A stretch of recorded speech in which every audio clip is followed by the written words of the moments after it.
Okay, so this evening I'm going to talk to you about the project that we've been working on at Knoll for the National Trust, which is a long-running project, so there are going to be a lot of pictures. I hope that's okay. It was quite hard to fit everything in.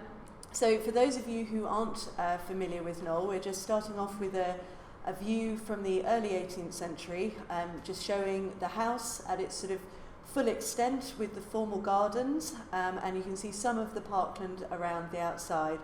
So just to put it in context, Knoll in its origin is a mid-15th century, probably manor house, acquired by Thomas Bourchier, Archbishop of Canterbury, then acquired by Henry VIII in that way that he had from Thomas Cranmer.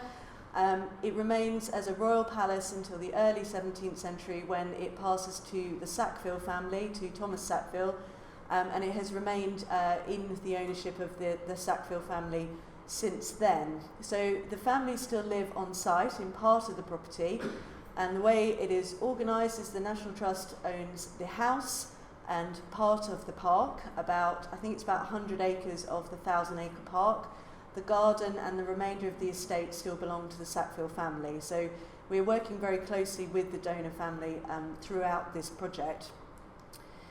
So the project actually began as long ago as 2011 when we had a 2-year, £3.5 million programme of urgent repair works to the exterior of the building. Now those of you who came on the very wet visit that Tim was referring to, this was the view that we looked at as we sheltered under as many umbrellas as we could find. Looking back, so we're looking at the east front of the house here.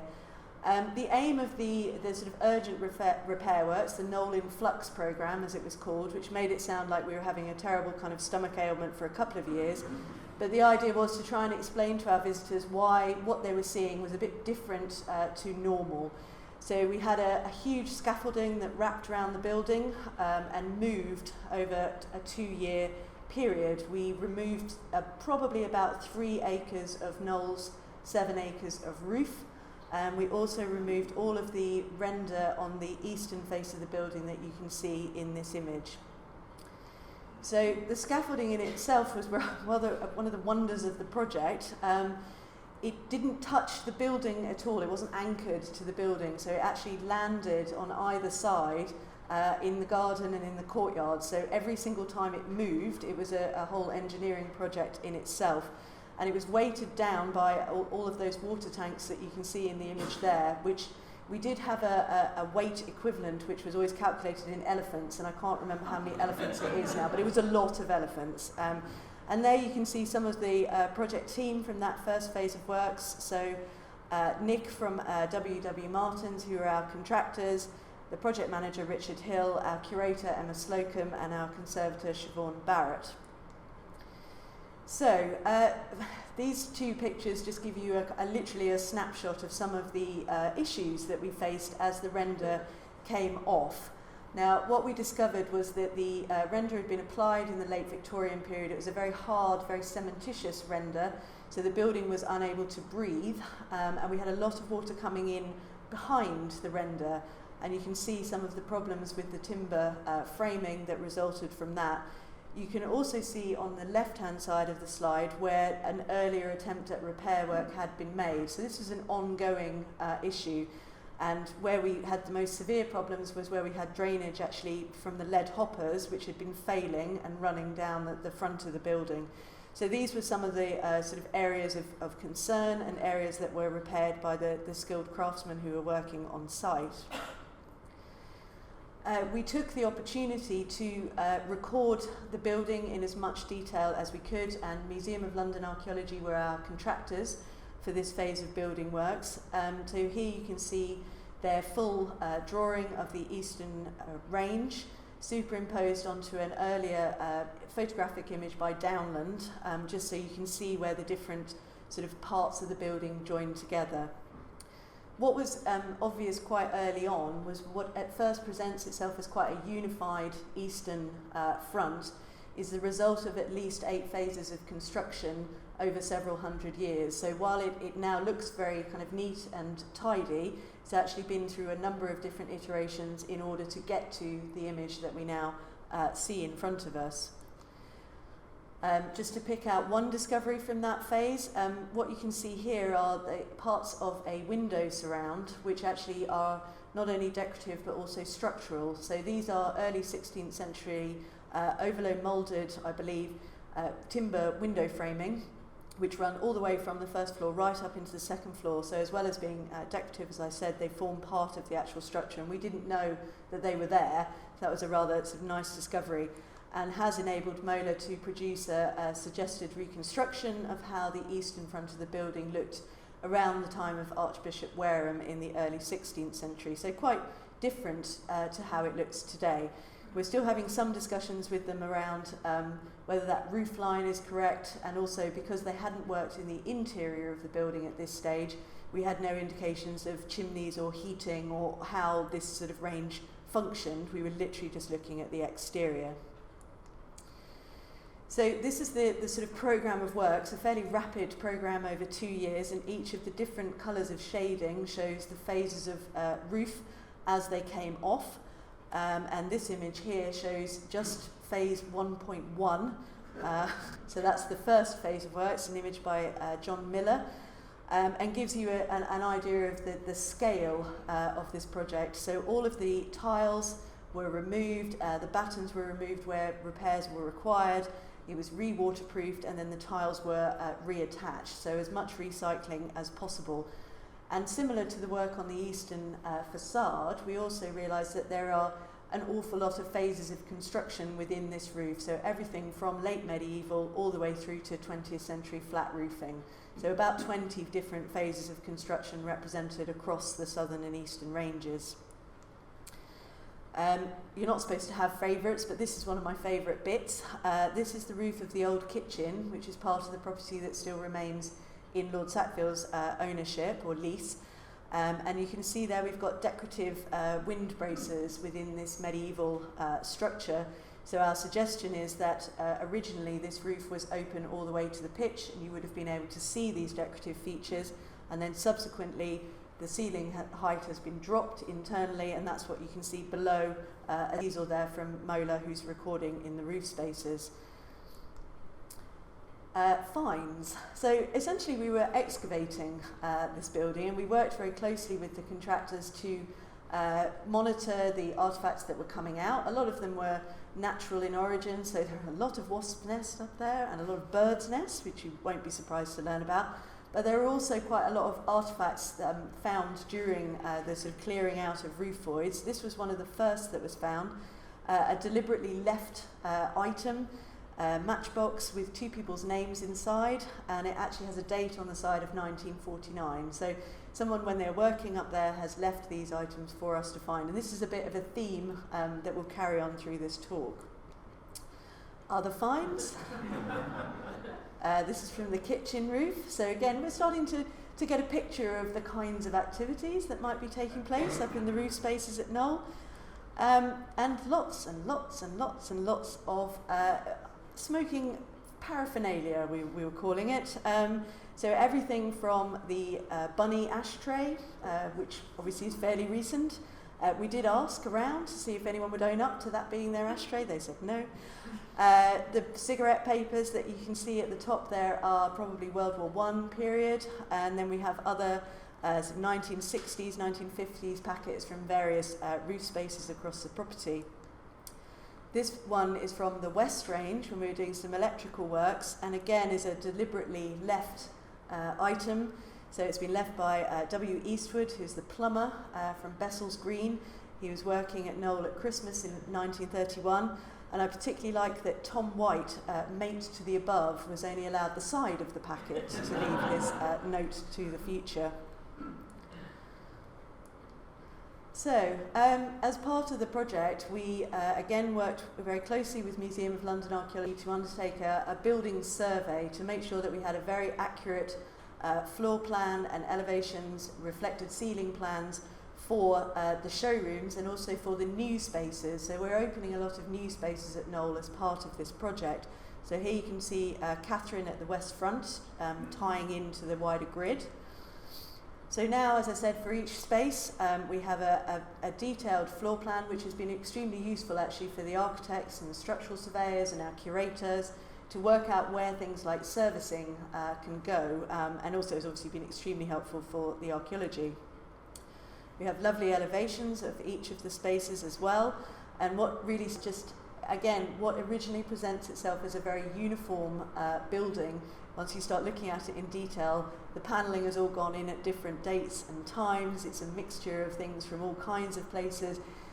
They have had no hesitation in the past about moving things around Knoll. Bits of panelling, quite a lot of fireplaces move, actually, we've discovered. So they start in one room and they move to another. And this picture here shows part of Mola's survey data. So we're looking at sort of the raw survey data from the showrooms. Where the colours are most bright is where we have the most data. So in some areas we only have the first floor, which is where the showrooms are. The ground floor remains Lord Sackville's accommodation, essentially. And we have some areas where we have the upper floors now as well, because some of the attic spaces will be open to the public in the future. Now, even in spite of the fact this is a huge amount of data that has been collected, when you put it on a plan of the whole building complex, there's an awful lot more work that could still be done in order to help us sort of record and understand this building fully. The property was assessed as part of a conservation management plan by Oxford Archaeology in 2007, and in 2013 it was revised. So we have a very good basis to work from, and we're testing a lot of their assumptions about different phases of the building. Also, there were 2 PhD projects in the early 2000s by Dr. Ed Town and Dr. Alden Gregory, which has also been extremely useful for the project to help us to try and navigate our way through this huge building. Something that has become a real theme of this project is looking at historic graffiti, and that turned up in the first phase of works. When the render came off the east face, what we're looking at here is actually the back of the panelling for the showrooms, which does explain why it was so cold in there. Helpfully, right on the back of the panelling, we have not only the dates, but also the names of the people who put that plaster on in the first place. So historic graffiti, as I say, at this early stage was something that we'd started to look for and wanted to record. So we've been working very closely with Matthew Champion of MJC Associates, who has been undertaking graffiti surveys across the showrooms and the attic spaces for us. A restart is required. How about you remind me in 4 hours? Excellent. We have all sorts of things recorded on the walls. People seem to have had absolutely no hesitation about writing on the walls of Knoll all over the place, not just in the kind of disused areas, but even in the showrooms as well. This is in a room called the Upper King's Room, which we will come back to later, so right above the King's bedroom. We have graffiti that records sort of global events and how they kind of impacted upon Knoll. So we have this is an area called the Dog Kennel on the North Range, which is where you go when you want to write something about World War. So let's hope we don't ever have to revisit that area. Not because the graffiti is not interesting, just because we don't want World War III, obviously. This is the Retainers Gallery. So this is a 17th century part of the property, right up in the attic level, and it's part of Thomas Sackville's redesign of Knoll from sort of 1603 to 1607. So it's originally a high status leisure space, but what we know is that it goes out of use quite early on, probably doesn't last in its kind of high status incarnation for more than about 100 years, and consequently it becomes a storage area, and there is an awful lot of graffiti up there. There is graffiti everywhere, as I said, when you look for it. We have it on the fireplaces. This is in one of our meeting rooms. This is in the Retainers Gallery. So this is telling us about servicing of the house. It says the temporary gas pipe for the Great Hall, Hunt Ball, January the 8th, 1895. So it's a very specific reference there to an event, and just shows the kind of wealth and importance that you could have temporary gas installed just for an event, so that's rather nice. We have some earlier 18th century graffiti as well. This is actually on the window glass on the second painted stair lobby. We have Samuel Ball, who's a lead worker or a plumber. Below him we have George, the housemaid. and then there's John, I think, Fowler or Foster underneath them. So these are tiny, just scratched, but again in part of the sort of main showrooms area.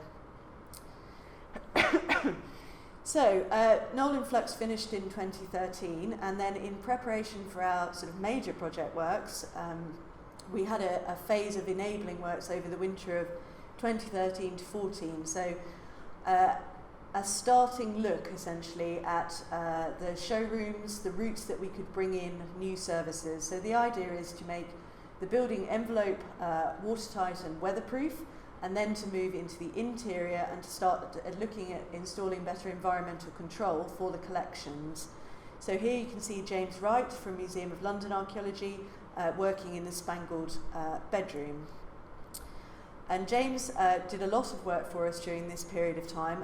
One area that he particularly focused on was the Upper King's Room that we mentioned already, which is at the top in this space here, which will also be open in 2019.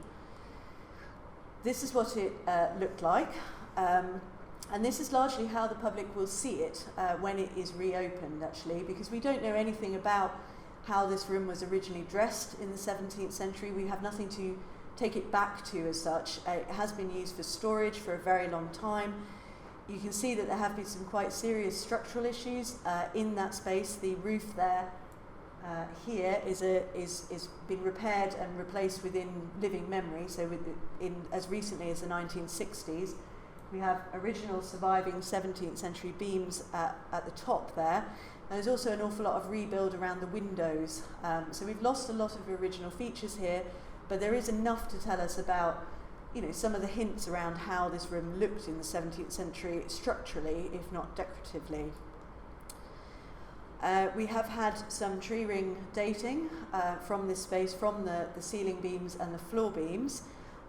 Very, very tight dates returned for the winter of AD 1605 to 6, and that's replicated in 2 samples, so we're pretty confident that we're looking at the 17th century infrastructure that was installed within a medieval tower. What James discovered in this space was that the 17th century structure, as I said, remains in situ. So we have carpenter's marks running in sequence along the floor joists and the beams, but he also discovered a whole series of other marks in this space, which are ritual protection marks or apotropaic symbols that you can see marked on the drawing there. So we're looking at one of the floor beams in plan here. And the sequence of ritual protection marks appears to be marked by a series of scorch marks. They are followed by these scratched, incised marks. Has everyone heard of witch marks or ritual protection marks? We will come across this concept. Excellent. So the idea being that you are adding a layer of protection to the occupant of that space. So you are protecting someone who sleeps in that room from nasty things that can come in through openings, so through doors, through windows, and down the fireplace. So all of these ritual protection marks that we have scratched onto this 17th century beam are clustered around the fireplace, so they are protecting someone from nasties coming down. So that just shows you the location. This is the fireplace here, and this is the beam with all the marks on.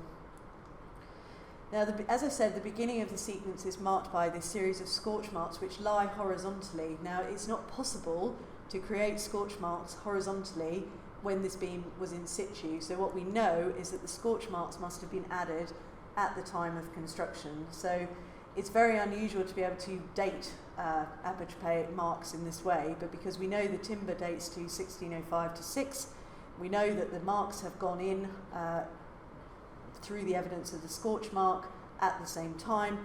We believe that these are all sort of a piece with the construction of the building. So this is Thomas Sackville, and he was sort of redeveloping Knoll in anticipation of a royal visit. So he was hoping that James I would come and visit. Now, James I was pretty au fait with the world of witches and demons. He'd even written a book, and he believed that his life had previously been the subject of a plot by witches. So he was well informed on his demonology. Of course, in 1605, we have the events of the gunpowder plot, so our suggestion is that these marks are being installed in the immediate aftermath of the gunpowder plot. So there's a lot of propaganda, there's a lot of sort of, threats to the king, there are liturgies, there are sermons being preached about the evils of Catholicism and linking it very closely with the Pope. So we are suggesting that these witch marks were installed by the carpenters in order to protect James should he be sleeping in that room, or one of his high status retainers or a member of his family. We think this is a correct interpretation. We'll never know for sure.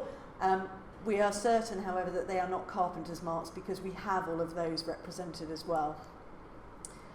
Additionally, Lord Sackville, when he heard about this, said, "Oh, I remember an old shoe that was found in the fireplace in the 1960s. I wonder if we've still got it." And they do indeed still have it. So as an additional layer of ritual protection in this space, in the mid-17th century, someone went and put a leather shoe behind the fireplace. Shoes are again a sort of common apotropaic symbol, so they help to ward off evil by essentially leaving a little bit of a human in the space that otherwise would be occupied by demons. We haven't sadly found any witch bottles so far. We keep hoping that we might find one. We have found quite a lot of dead animals, but not cats so far. But it's interesting to think about this sort of idea of things coming down the chimney, because obviously in modern day context we have quite a different understanding of things that come down chimneys, but you still leave a stocking up, don't you? So there's still this shoe link. Once you start looking, there are marks all over Knowle. So there are scratch marks under the floor of the Spangled Bedroom, under the Cartoon Gallery. There are hexafoils or daisy wheels in Stable Court, in Lady Betty's room, in the Retainers Gallery. They are all over the place, and in the Great Hall. So we are currently in our Heritage Lottery funded phase of works. It's the largest conservation project in the National Trust, £14.5 million project, of which £7.75 million has been provided by the Heritage Lottery Fund. We have undertaken some limited excavation. This is again James, he's working in a test pit out the west front, and we have some nice evidence for 17th century activity there, probably around the Civil War period, looking at the dates of the clay pipe. So this was for part of the British Telecom servicing actually. We have converted the medieval barn on site into a conservation studio, so we've again had some limited investigation below the floor. And this is one of the medieval drains below the barn. This photo was taken by me in the medieval drain, which will give you an idea of the size. And they still do work, so you have to time your visit to the medieval drains quite carefully. So this is the barn as it looked. So it was damaged by a very severe fire in the 1880s. And the idea of the project was to reinstate an echo of the original medieval roofline. So there you can see Lord Sackville adding one of the last tiles, and works in progress with the pitch of the new roof visible there, and that is what it looks like now. And the interior looks like this. So it's a working conservation studio, so a lot of the collections from the house are now being worked on in the conservation studio. We've also done some work in the outer wicket, so the first tower that you come to when you visit Knowle. This is a view from a cherry picker looking down onto the roof. This was the area where Eddie, Lord Sackville, lived, so the gentleman who inherited instead of Vita Sackville West, her cousin, and he actually didn't like Knowle very much, so he lived almost as far as he could away from the hub of things without actually living out of the palace. So he lived in the outer wicket, and then it was subsequently occupied by one of the estate managers, Mr. Mason. So you can now visit these spaces, which have been redecorated, well, they're repopulated with Eddie's collection. So we have a lot of his books and things like gramophones. We did some investigation under the floor there, and this is some nice evidence of a lived space. So we have various items that could relate to Eddie or could relate to Mr. Mason, but show that someone was actually living in those rooms. So stage 3 was the stage which covered the first half of the showroom. So throughout this property, we have remained throughout this project, we have remained open to the public. So we've had half the showrooms closed. We've been working on them. They are now reopened, and we're in the second half of the showrooms. So in order to do that, we had to decant all of the material out, including all of the very large pictures in the Great Hall. So this is the Wootton Dover Castle picture being removed from the Great Hall. And the Great Hall became our temporary store for a year. It literally was only there for a year, so it's kind of passed into the era of myth and legend. If you didn't see it then it's gone. But it was full of gold and shiny, wonderful things, and gave people the opportunity to look at our collections much more close up, which was really great. This is the kind of changing styles image. So this is from the second painted stair lobby, and at the top you can see the early 18th century redecoration, and at the bottom, normally hidden under panelling, is some of the original Sackville decoration from the early 17th century. So when things went out of style, we had a big phase of redecoration in the early 18th century, which in this instance stops halfway up the nearest flight of stairs. So it shows us that people were no longer using those stairs to access the retainers gallery, because they only redecorated as far as you can see from the lobby. This is the ballroom without any collections in it, so an amazing opportunity to see the sort of 17th century decoration of the room.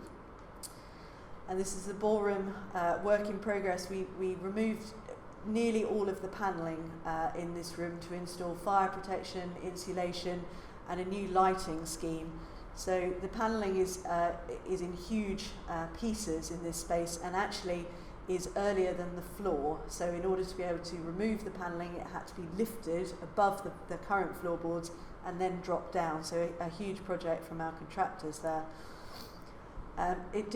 Removal of the panelling sometimes did reveal some unexpected surprises. So a door that everyone and many visitors have been merrily walking underneath for many years was actually not particularly structurally sound. There were a series of wooden lintels that had all rotted in situ, so that all had to be replaced. And also some of the earlier decorative features probably relating to the medieval phases of the building. So under the eastern wall of the ballroom, looking over into Pheasant Court, there were originally 3 huge windows. So what is now quite a dark space was once a much lighter space with a whole series of large windows, including a bay window. Again, working with Matthew, evidence for graffiti. This is on the back of the main door into the screens passage. So someone has used this flat area to work out some designs, probably again in the 17th century. And the screens passage itself is covered in ritual protection marks of all different shapes and sizes. We have some evidence as well for medieval text on the Reynolds room door. So this actually says Tom, and the best reading we have for the surname underneath is Bourchier, but that's probably too good to be true, that Archbishop Bourchier was writing his name on the wall, but we're going with that. The cartoon gallery, the cartoons were removed for conservation. The caffoy upon which they sit was left in situ, apart from the very top part, which was rolled down, which again revealed part of the early 17th century decorative scheme. So what we're looking at here is the picture framing from Thomas Sackville's original design of the cartoon gallery, and the picture on the right shows one of the portraits from the Brown Gallery, which originally would have hung in the cartoon gallery. So from some of the fixings, we've been able to work out exactly where some of these pictures hung. And there is Mola's plan, showing this whole row of portraits that would have been looking down upon you when you came into this very important and very high status space. Again, more graffiti within the wall void. So in the 17th century, they basically narrowed and opened up, if that makes sense. So they narrowed the gallery, and they took out the partitions between the medieval rooms and created the cartoon gallery. So what we have hiding in one of the wall voids is part of the medieval building, with Victorian graffiti, but also with a whole series of, again, ritual protection marks, but in this case, burn marks. So the idea of these is that you burn a little bit of your building in the hopes that the rest of it won't burn down. So you're kind of inoculating your building, essentially. And there are a whole sort of bunch of these in that bit of medieval timber framing. They're not related to candles being used in that space, as there's no fixings or anything on the wall to hold a candle. And once again, you start looking for them, they are all over the property. So we have them in the Spangled Bedroom, Lord Sackville has them on the screen in the chapel. They are repeated across the building. As are the ritual protection marks. These are in the Great Hall, so an area that's very heavily visited, but until you shine a light on them, you can't see them, but they are all over the panelling and all over the screen. So when you put lots and lots of little dots on the map, you can see that Knowle is very well protected indeed from any witches, demons or unexpected fire events. So as part of the project, as well as all the recording that has been undertaken by Museum of London Archaeology, we've been working with a big volunteer group from Knowle. About 60 people so far have been trained in archaeological methods and techniques, and they've been undertaking the finds retrieval for us, so essentially the excavation underneath the floorboards as areas are lifted to allow for new services. Again, a bit of a theme, quite a lot more smoking related items. This one is actually from the King's Room, so those of you who've visited Knowle will know what a sort of important space that is, and the incredible collections that are in there, silver furniture, a state bed, but in this space not only did we find a cigarette packet, we actually found that someone had a cigarette and put it out in there, and that's just astonishing in a modern context to think that people would have been smoking, but obviously in the past it would have been absolutely fine, no problem at all.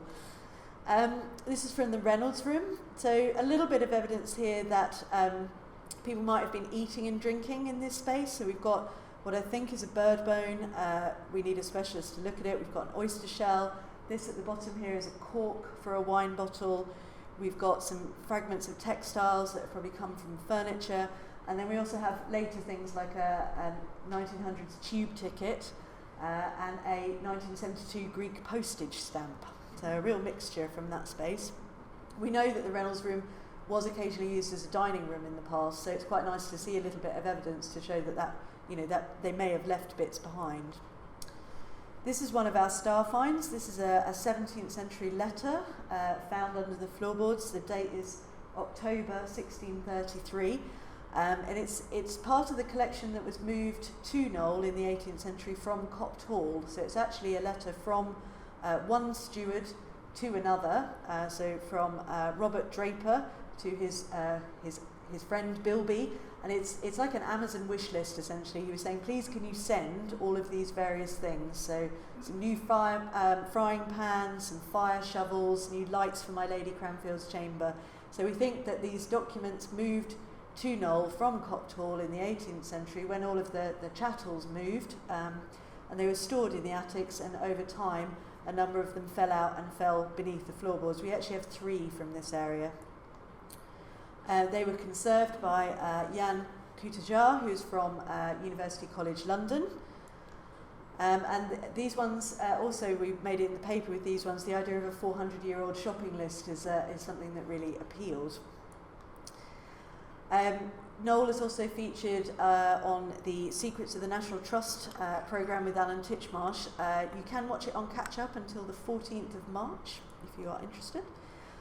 While they were actually filming, we didn't realise, but this panel that came out, it was insulating part of the electrical cabling, is actually an artefact directly associated with Vita Sackville West. So it's part of the decorative scheme of one of her rooms at Knowle, probably painted by herself and friends. So that's quite a nice find. That's in the needlework store now.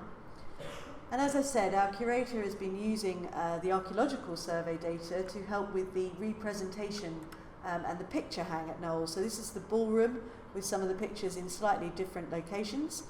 And this is what it looks like now. So the Wootton has moved from the Great Hall up into the ballroom.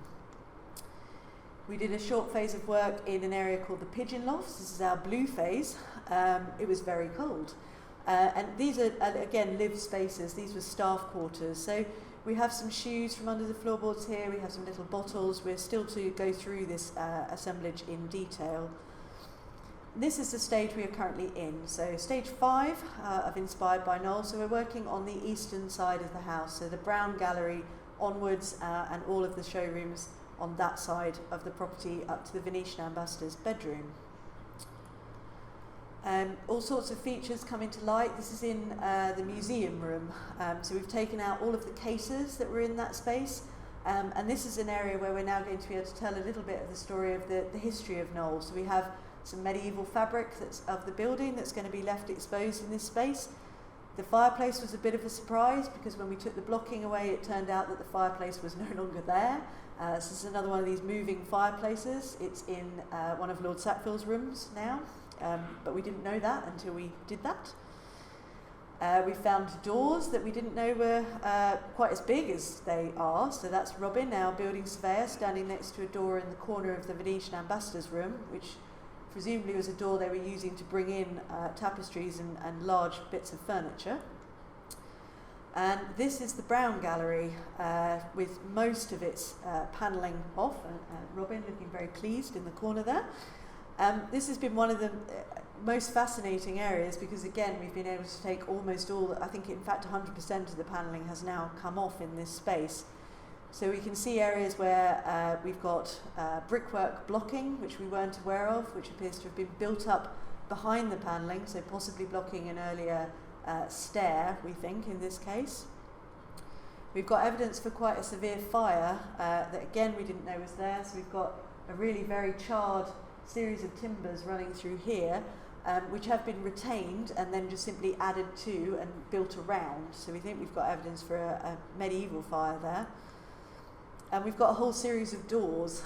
So a number of the late medieval timber frame doors have been revealed underneath the 17th century panelling. So this is the one most recently revealed, but there are two others.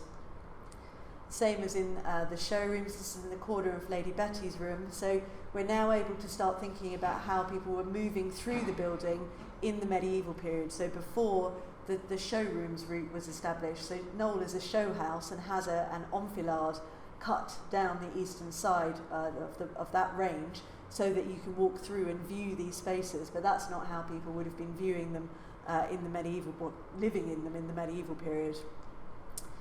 So finds from under the floorboards. We had high hopes that we would have lots and lots of undisturbed deposits, but actually we now know that through the 1970s and 80s there was quite a lot of conservation work and repair work being undertaken by some of the estate workers who we have met and talked to and who have very sort of sadly said, we're really sorry about all the areas we hoovered. So we know that we've lost some of the deposits, but in some areas we have still made some really fantastic finds. So from one of the attic spaces we have this really lovely example of an 18th century clay pipe, very complete, continuing with our smoking theme really.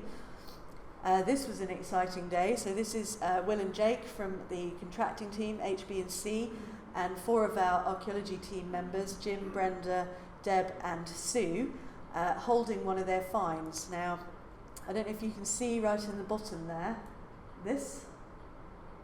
This was retrieved using a slightly unusual method. We actually hoovered it out of the void space that it was in. It's quite a deep void that, and no one was going to be able to get in there, so we used a hoover to lift it out extremely carefully, and this is what it was. So it's a Perrier. The design of Perrier bottles has changed very little over time. This is actually a very early 20th century bottle, and most excitingly, it had a message inside it. On the back of the message it said, take this out and see inside. It's an invitation to do so. And the message reads, September 26, 1906, this bottle was dropped here in the year AD 1906 by S.G. Doggett when these radiators were put in and also the hot water service. Which is a wonderful, wonderful thing to have found. And we've been able to find out quite a lot about Sid Doggett, mainly because he's a prolific writer on the walls. He worked at Knowle for over 60 years, so he started working there in the 1890s and he didn't retire until 1960. And he recorded, as you can see, many, many, many times in the same place, but not just in one same place. He actually revisited a whole series of places and left his name, which is an amazing thing to be able to find out about someone. This is another example. This is a 1930s example from Laundry Cottage, where again he's left his name. And through our oral history project, which is run by the Knoll volunteers, that we were able to get in touch with his surviving family, who came in and saw his letter in a bottle and have also donated his toolbox to the property. So we've got this wonderful story about Sid Doggett. Through the power of social media, we did also tweet Perrier and say, guess what we found? An early 20th century bottle, and they sent us lots of Perrier water and a message in a bottle, which was really very sweet of them. So. Some other sort of nice finds that we have from the attic spaces, so probably used as servants' quarters through the Victorian period. We've got this lovely cold cream lid, which in the world of pot lids is a very exciting example. There's a gentleman out there who is writing a book on pot lids, and he's seen 7,000 of them, and he'd never seen one like that. So that was pretty exciting. So probably 1890s, he thinks. Buttons, beads, hairpins, coins, all sorts of sort of, again, personal items. This is one of our earliest finds, if not the earliest. This is a Nuremberg jeton or token. It's a Hans von Krauwinkel, the second, I believe, so late 16th, early 17th century, found by Adam from HB&C. Possibly, again, deliberately left. It was on the junction between the Spangled Bedroom and the Brown Gallery, so under a sort of, well, next to a fireplace, in a rat's nest, so might have moved around a bit. They're quite an interesting item. You find them a lot. They're not rare, but they come up all over the country. But actually in Kent, they are, funnily enough, slightly rarer. So this is from the Portable Antiquities scheme, just showing the spread of those that have been reported to the PAS. And Sevenoaks is actually is a blank on their map at the moment. So we can add a dot to the map there. These are our volunteers lying down on the job as ever. So we're working here in the Spangle Bedroom, a very sort of detailed bit of finds recording, because we were trying to retrieve something very, very small. I don't know if you can see them, but we have tiny little artefacts here. These are spangles from the Spangled Bed, and we did retrieve hundreds of them actually in the end. They are gold and silver, so they originally would have been attached to the bed hanging. And there is the bed itself. It's currently away for conservation. And as well as the spangles, we also found even tinier things. We've got a tiny little bead, which might be a seed pearl there as well. So a really detailed piece of recording there. Again, fragmentary letters. This was from the Spangled Bedroom, and we've actually got the words Copt Hall there on a very damaged bit of letter. But the Spangled Bed originally came from Copt Hall, so to find something that says Copt Hall next to the Spangled Bed was pretty amazing. That was quite exciting. And this is what the Spangled Bed hangings look like, so during the conservation process. So you can see where the little spangles have dropped off. So we're back in the cartoon gallery. One of our sort of latest pieces of work was to fill in the remainder of the picture frames there. So we had another bit of Caffoy removed. And again, you can see the picture frames still survive, and also some of the sort of tiny decorative details, these little pendants that still survive on some of those areas. It's a really sort of stunning scheme, and it's quite a shame we have to put it all back, really, but don't tell anyone I said that. As I said, we've been working a lot, supported by the Heritage Lottery funding, with our volunteers, as the training programme is called Knoll Archaeology Unwrapped. And we have a really amazing group of volunteers who've been working with us since 2014. They do all kinds of things, as well as working on site. So here we have Graham working with Dan, our site foreman from HB&C, under the floorboards.